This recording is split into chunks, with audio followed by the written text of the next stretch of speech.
Shalom Bapak Ibu yang dikasih Tuhan. Mari kita siapkan hati kita untuk datang bersama-sama kepada Tuhan, membawa korban pujian dan penyembahan bagi Dia. Terima kasih Tuhan buat kasih setiamu yang tak terbatas dalam kehidupan kami. Tuhan, Kaulah pengharapanku.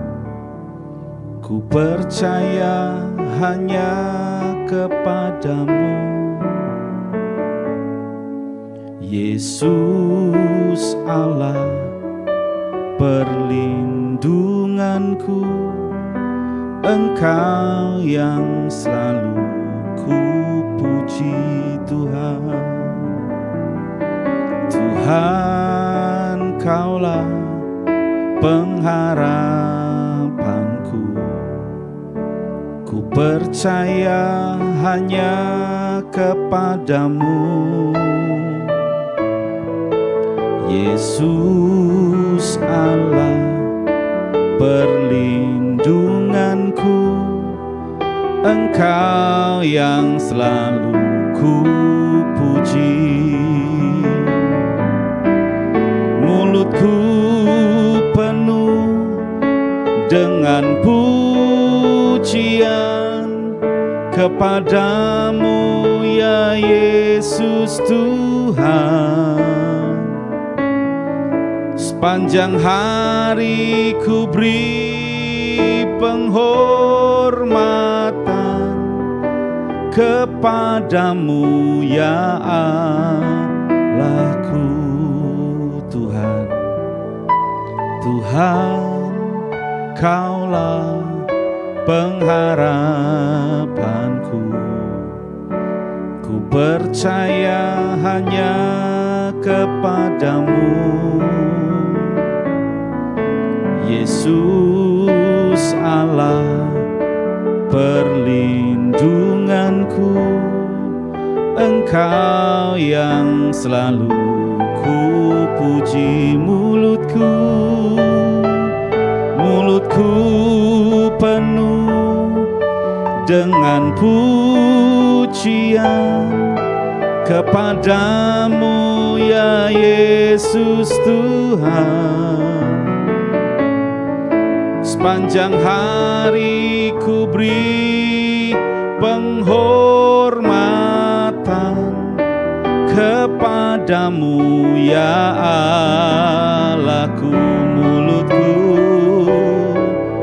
Mulutku penuh dengan pujian kepadamu ya Yesus Tuhan. Sepanjang hari ku beri penghormatan kepadamu ya Allahku. Mulutku penuh dengan pujian kepadamu ya Yesus Tuhan. Sepanjang hari ku beri penghormatan kepadamu ya Allahku. Kepadamu ya Allahku. Kepadamu ya Allahku. Kami datang kepadamu, membawa korban pujian bagimu, korban penyembahan bagi Tuhan. Sebab Engkau baik, kasih setiamu limpah bagi kami. Rahmat-Mu selalu baru Kau nyatakan, Kau limpahkan dalam kami Tuhan. Kami rindu mengagungkan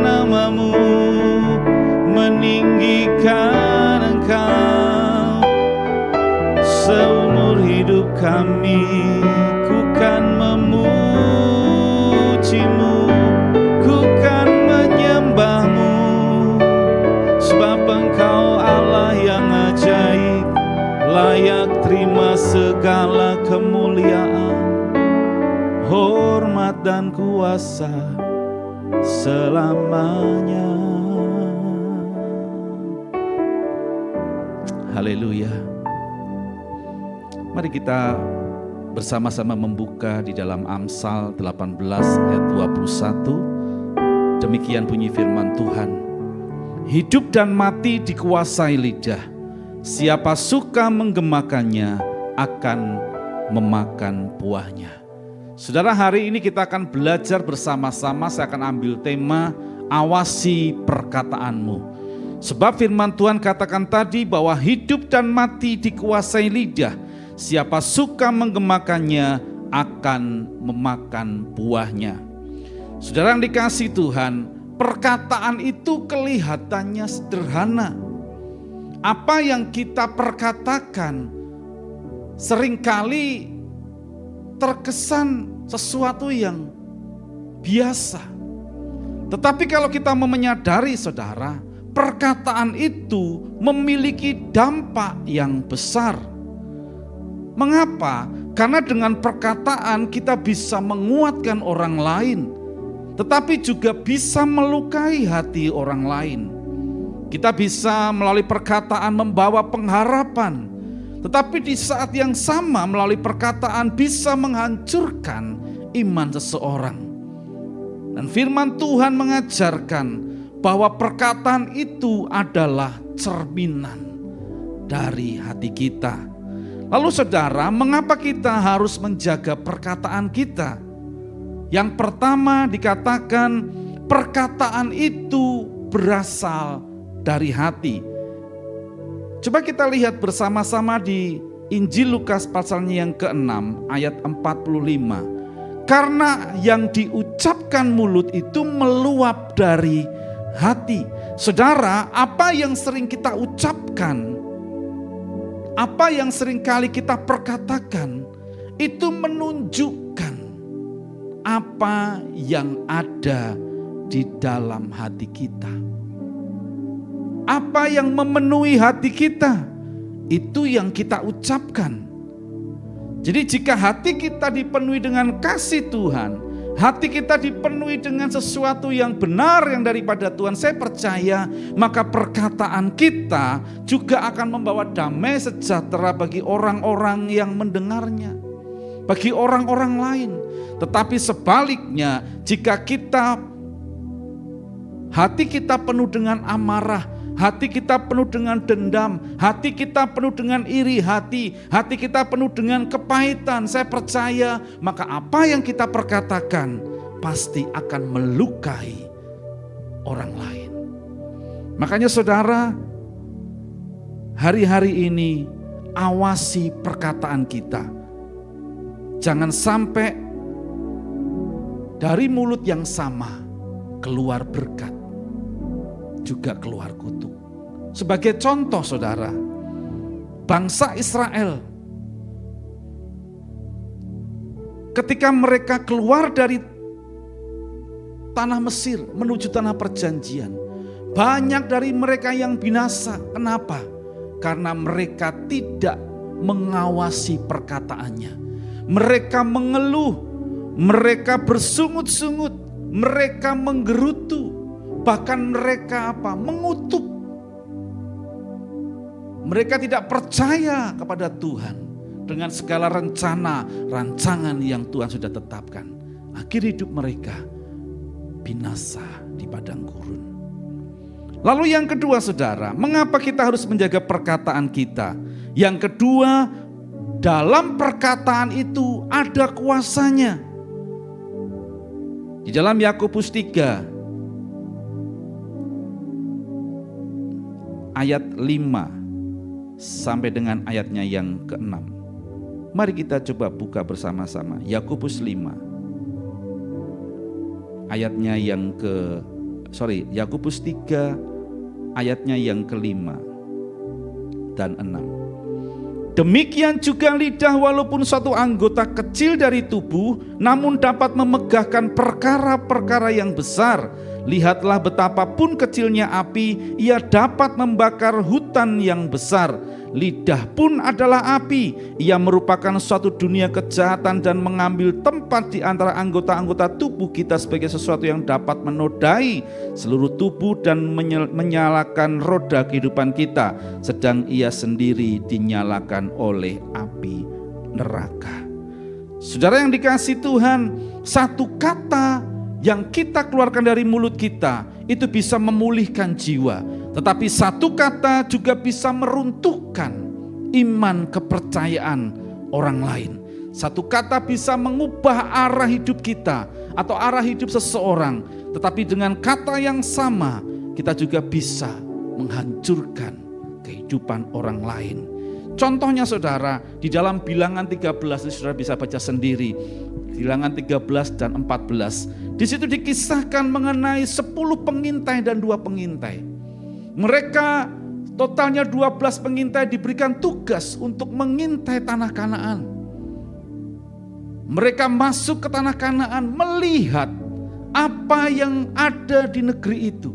Dan ketika selama 40 hari kemudian mereka kembali, ada 2 golongan, ada 2 kelompok.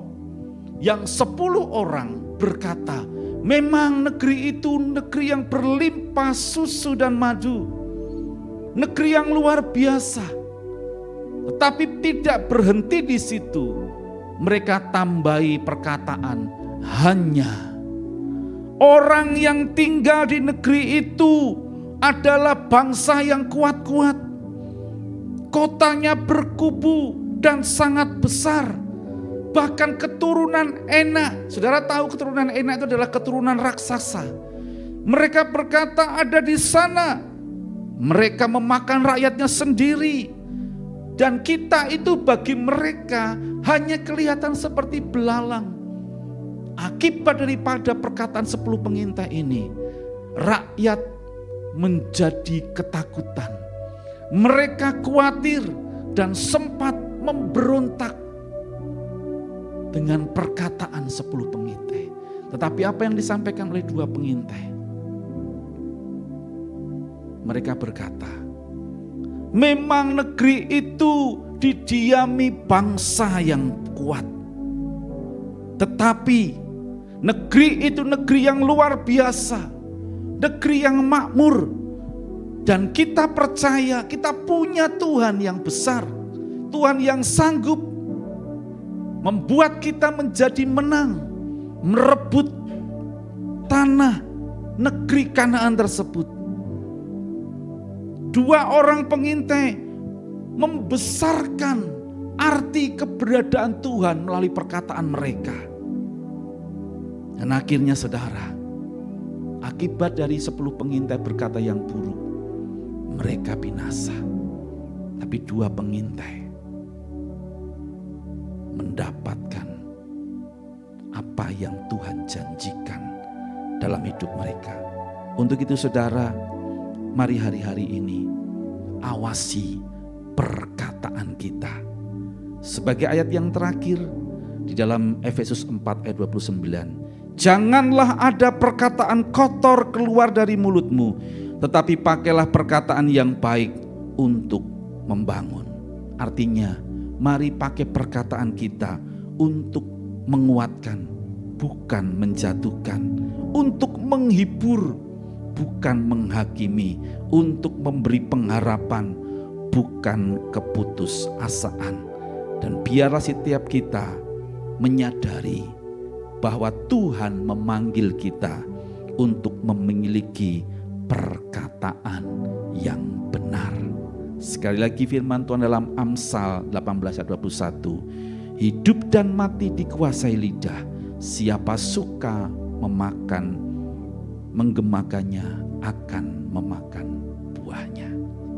Saya berdoa biarlah setiap kita yang mendengarkan benar-benar memiliki hidup di mana kita mau mengawasi perkataan kita.